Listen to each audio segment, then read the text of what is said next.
preguntábamos de cómo fue tu familia, de cómo llegaste, ¿no? Digamos, a estar aquí en la política, en este vínculo de la voluntad popular, como decía hoy, que te habrías sometido seguramente en una que otra oportunidad, ¿no? Sí. Pero nos encontramos en el puerto, así que vamos a hablar propiamente de esto, de lo que tiene que ver como tu llegada al puerto. ¿Cómo se da esta llegada al puerto? Nosotros allá por el año 2006, cuando comenzamos a trabajar para la campaña de Coqui, vamos a llamarlo, sí. porque más allá de que sea el gobernador de la provincia, nos une otro tipo de relación de afectos, ¿no es cierto? Nosotros le habíamos planteado que estábamos cansados de ver en los afiches de los políticos o en los eslogans de campañas de hablar del puerto Barranqueras, de esto, de lo otro, y que no se haya hecho nada por recuperarlo, por reactivarlo. Es más, yo en el 2007 terminaba mi mandato como concejal de la Municipalidad de Barranqueras y vi con mucha preocupación que la Alianza hizo un centro tecnológico en el último galpón, en el galpón de fondo. Así es, que vamos a estar hablando también del centro tecnológico, es cierto. Y bueno, para mí eso fue un acto, ¿cómo te podría decir? El acta de función del puerto de Barranquera, porque evidentemente no había una estrategia de reactivación del puerto, sino darle otro cariz, otro matiz, al poner un centro tecnológico ahí que no tenía nada que ver con la actividad o con lo que uno pretendía del puerto de Barranqueras.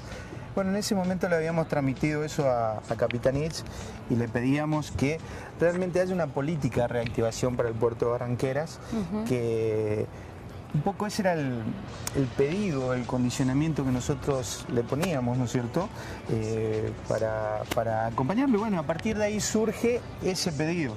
Seguramente que él nos dobló la apuesta, ganó ganó la gobernación y bueno, ahí tenés el puerto donde hay a ver por qué se hace, ¿no es cierto? Qué se puede hacer. Y la verdad que, bueno, ¿no es cierto?, con la figura que es Capitanich, eso nos permitió trabajar, ir, gestionar, se fueron abriendo las puertas y bueno, hoy la verdad que si bien el puerto todavía no está funcionando a pleno, porque realmente primero había que generar las condiciones que se están generando en este momento de tener nuevo utilaje, de dragar. Y bueno, hoy se están logrando esas condiciones y yo estoy seguro que en los próximos años esto va a despegar y realmente va a ser el motor, ¿no es cierto?, para poder bajar los costos en los fletes que son muy altos y realmente ponerla a la provincia del Chaco como una provincia portuaria, porque no solamente hoy estamos trabajando en desarrollar el puerto de Barranqueras, sino que también tenemos intenciones de desarrollar Puerto Las Palmas, Puerto Bermejo, y que puede ser o hacer, ¿no es cierto?, que la provincia del Chaco se identifique por ser una provincia propiamente portuaria, o sea, con 2 o 3 puertos en plena actividad. Recordemos que el puerto de Barranqueras es uno de los segundos puertos dentro del país que ha tenido una connotación importante después de Rosario, ¿no?, que es el que hoy día está como trabajando mejor, si se quiere, en algún sentido, y en otro esto tiene que ver con la reactivación propiamente de aquí del puerto de Barranqueras. Barranqueras llegó a ser el tercer puerto en importancia del país. Hoy yo me animo a decirte que con las condiciones que se están generando va a ser no sé si por ahí le vamos a poder competir a Rosario, porque estamos hablando de diferentes tipos de puertos. Rosario es un puerto ya prácticamente de ultramar, o sea, de salida de buques oceánicos. Nosotros somos un puerto de transferencia, pero en el utilaje, en el equipamiento que hoy tenemos, vamos a ser uno de los puertos fluviales más importantes del país. ¿Cómo comienza esto del dragado? Digamos que habrá sido uno de los primeros proyectos en poder ponerse a prueba esta reactivación. Mira, fue uno de los primeros, o sea, ¿qué hace uno cuando Capitaní me llama y me dice que voy a venir al puerto de Barranqueras?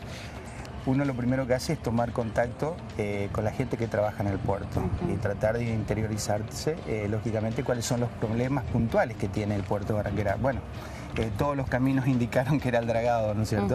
Así que a partir de ahí comenzamos las gestiones para tratar de mejorar. Hoy se ha mejorado sustancialmente la navegabilidad. Hemos tenido 2 bajantes importantes desde que yo estoy acá. En la primera casi nos mató porque la verdad que teníamos mucho problema de navegabilidad. Hoy hemos tenido una bajante bastante importante y la verdad que el riacho se ha comportado muy bien, en ningún momento se ha dejado de operar. Es más, en los 14 kilómetros del riacho están asentadas las dos terminales, ¿no es cierto?, que bajan combustible para toda la región y en ningún momento se ha dejado de operar, cosa que eso nos pone muy contentos porque realmente los trabajos que se han hecho hasta acá están dando resultados. ¿Sentías como en esta aproximación de lo primero que se podía hacer aquí en el puerto tenía que ver con el dragado, como que no iba a poder llegar a concretarse tu objetivo, digamos? Y mirá, la verdad que nosotros... Digo, teniendo en cuenta esto de que estuvo mucho tiempo como parado y eso requiere un mantenimiento... Mira, la verdad que fue, o sea, ¿qué pasa siempre en el Estado? Uno se encuentra que uno no siempre tiene los recursos suficientes para poder hacer lo que uno quiere. Entonces, bueno, ahí hay que usar el ingenio y ver de dónde uno puede lograr contar con esos recursos para poder hacer las cosas. En esto, la verdad que tenemos que agradecerle muchísimo al subsecretario de Puerto y Vías Navegables, el señor Ricardo Luján, que nos abrió las puertas, y no sé si recordarás que el 29 de diciembre del año 2008 nos visitó la presidenta. Estaba armado el palco acá justamente donde estábamos, donde nos trajo los primeros recursos para comenzar el dragado. ¿Eso qué significó? O sea, a mi punto de vista, que hemos logrado comenzar a revitalizar dos instituciones que estaban muy bastardeadas, muy, digamos, como que tenían una mala imagen, que es el Puerto de Barranqueras y Construcciones Portuarias. Hemos logrado que con el Estado, o sea, el Estado mismo, pueda hacer funcionar dos instituciones que venían, como te decía, con muy mala fama, con una carga emotiva muy negativa. Y bueno, hoy estamos trabajando, llevamos invertido ya casi 80 millones de pesos en dragado y en la compra de nuevo utilaje. Por ahí cuando uno habla de estas sumas piensa que toda la plata se gastó en el dragado, sí, pero ¿en qué consistió? En recuperar dragas que si uno la veía en el 2007 estaban tiradas en corrientes, todas oxidadas, que no servían para nada. Bueno, hemos recuperado todo ese material de trabajo, hemos recuperado todas las embarcaciones de apoyo y con eso estamos trabajando y ahora tenemos un próximo desafío que es firmar una nueva adenda y recuperar la draga de corte más grande que tiene la repartición, que es la más importante que tiene la hidrovía. Eso nos va a permitir mejorar notablemente el ancho del canal y la profundidad del riacho Barranqueras, lo que va a hacer que podamos tener una navegación segura todo el año. ¿Qué significa el puerto de Barranqueras en sí para la ciudad portuaria, para lo que es más la urbe? Mira,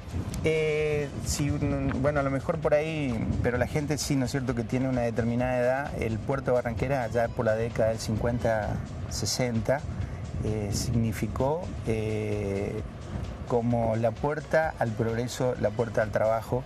Y en el riacho Barranqueras, digamos, es como que teníamos todo un cordón industrial, que yo en esto también realmente me siento totalmente identificado con el gobernador en todo el esfuerzo que él hace diariamente en tratar de revitalizar nuevamente el cordón industrial que tenía Vilelas Barranqueras, que hacía que en esa época Barranqueras sea el centro de resistencia. Las casas más importantes estaban montadas acá en Barranqueras, la confitería más importante estaba en el puerto. El puerto era una romería de gente. Se llegó a decir por ahí que podía llegar a ser como la capital de la provincia, Barranqueras. Yo te diría que si bien a lo mejor en la formalidad no lo era, pero en la realidad o en la práctica cotidiana sí fue. Bueno, hoy no sé si vamos a volver a ver eso porque, ¿no es cierto?, la dinámica de trabajo, la forma de trabajar en el puerto ha cambiado muchísimo. Hoy vos ves que es todo más tecnología, más grúas, más... O sea, no... Salía el vaporcito, salía la balsa de acá, inclusive acá aterrizaba el hidroavión. O sea, generaba toda una serie de actividades que hacía que la gente, ¿no es cierto?, transitara por el puerto en mucha cantidad. Hoy ya no vamos a ver ese tipo de actividad, pero sí vamos a ver un puerto con mucho movimiento de carga, con el tren entrando en forma, yo te diría ya hoy cotidiana, con los camiones cargando, descargando mercadería, con los buques entrando a buscar contenedores o diferentes tipos de cargas. Y bueno, nosotros en eso tenemos objetivos de llevar el movimiento del puerto a 1 millón de toneladas en los próximos años, cosa que va a hacer que tenga un dinamismo o un movimiento que va a ser relevante para la ciudad de Barranqueras y de Vilela. El puerto, o sea, por ahí a lo mejor nosotros terminamos de enfocarlo desde el punto de vista de la ciudad de Barranqueras o Vilelas, ¿no? Pero el puerto realmente es una máquina que va a generar un dinamismo en el movimiento logístico ya sea de bienes y productos, que va a significar un ahorro importante en términos logísticos y de costo de flete para el pequeño productor, para el mediano productor, y para la provincia es una herramienta fundamental justamente para ayudar a ese productor o al productor de cualquier otro tipo de bienes a que mejore la calidad logística, mejore la calidad del flete, que podamos transportar mucho volumen en un transporte mucho más limpio, más seguro, menos contaminante, ahorrando energía. No nos olvidemos que hoy una barcaza lleva el equivalente a 50 camiones de lo que estamos viendo acá. Las barcazas que ya están entrando de 2.500 toneladas van a tener una capacidad de 80 camiones. Imagínate lo que significa que una barcaza pueda transportar toda esa cantidad de mercadería con un solo barco, o sea, ahorrando combustible, no contaminando, sacando muchos camiones de la ruta. Esto no significa que va a desaparecer un modo de transporte en absoluto. Lo que vamos es a optimizar los diferentes modos de transporte para que esto sea más efectivo, más dinámico y que tenga un resultado económico mucho más productivo.